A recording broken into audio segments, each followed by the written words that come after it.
ലൈംഗിക അതിക്രമത്തിൽ പാലക്കാട് MLA രാഹുൽ മാങ്കൂട്ടത്തിന് കുരുക്കുമുറുകുന്നു.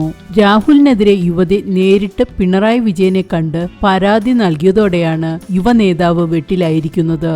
രാഹുലിനെ arrest ചെയ്തേക്കുമെന്ന സൂചനകളാണ് ഇപ്പോൾ ലഭ്യമാകുന്നത്. ഡിജിറ്റൽ തെളിവുകൾ സഹിതം യുവതി നൽകിയ പരാതി മുഖ്യമന്ത്രി DGPക്ക് കൈമാറി. പരാതി ലഭിച്ച പശ്ചാത്തലത്തിൽ യുവതിയുടെ മൊഴി ഇന്ന് തന്നെ രേഖപ്പെടുത്താനാണ് സാധ്യത. തിരഞ്ഞെടുപ്പ് കാലത്ത് പാർട്ടിക്ക് വലിയ തിരിച്ചടിയുണ്ടാക്കാനുള്ള സാധ്യത മനസ്സിലാക്കിയ കോൺഗ്രസ് നേതൃത്വം രാഹുൽ മാങ്കൂട്ടത്തിനെ കൈവിട്ടു. പാർട്ടി രാഹുലിന് ഒപ്പമല്ലെന്നാണ് KPCC അധ്യക്ഷൻ സണ്ണി ജോസഫ് മാധ്യമങ്ങളോട് പ്രതികരിച്ചത്. പ്രതിപക്ഷ നേതാവ് VD സതീശൻ വിഷയത്തിൽ പ്രതികരിക്കാതെ ഒഴിഞ്ഞുമാറി.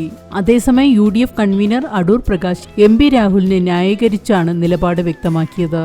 രാഹുലിനെതിരെ എന്ത് അന്വേഷണവും നടപടിയും സർക്കാരിനും പോലീസിനും സ്വീകരിക്കാമെന്ന് K മുരളീധരൻ കഴിഞ്ഞ ദിവസം പറഞ്ഞിരുന്നു.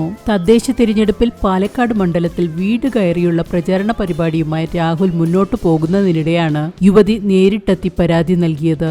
രാഹുൽ മാങ്കൂട്ടത്തിന്റെ പാലക്കാട്ടെ MLA ഓഫീസ് പൂട്ടിയ നിലയിലാണ്. രാഹുലിനെതിരെ യുവതി നേരിട്ടെത്തി മുഖ്യമന്ത്രിക്ക് പീഡന പരാതി നൽകിയതിന് പിന്നാലെയാണ് MLA ഓഫീസ് പൂട്ടിയതെന്നാണ് വിവരം. രാഹുൽ മാങ്കൂട്ടത്തിൽ മുൻകൂർ ജാമ്യത്തിനായി ശ്രമിക്കുന്നതായും ഹൈക്കോടതി അഭിഭാഷകനുമായി കൂടിക്കാഴ്ച നടത്തിയതായും ഉള്ള വിവരങ്ങൾ പുറത്തുവരുന്നുണ്ട്. നേരത്തെ ഒന്നിലധികം യുവതികൾ രാഹുലിനെതിരെ ലൈംഗിക ആരോപണങ്ങളുമായി രംഗത്തു വന്നതോടെ യൂത്ത് കോൺഗ്രസ് സംസ്ഥാന അധ്യക്ഷ സ്ഥാനത്ത് നിന്ന് പാർട്ടി അദ്ദേഹത്തെ പുറത്താക്കിയിരുന്നു.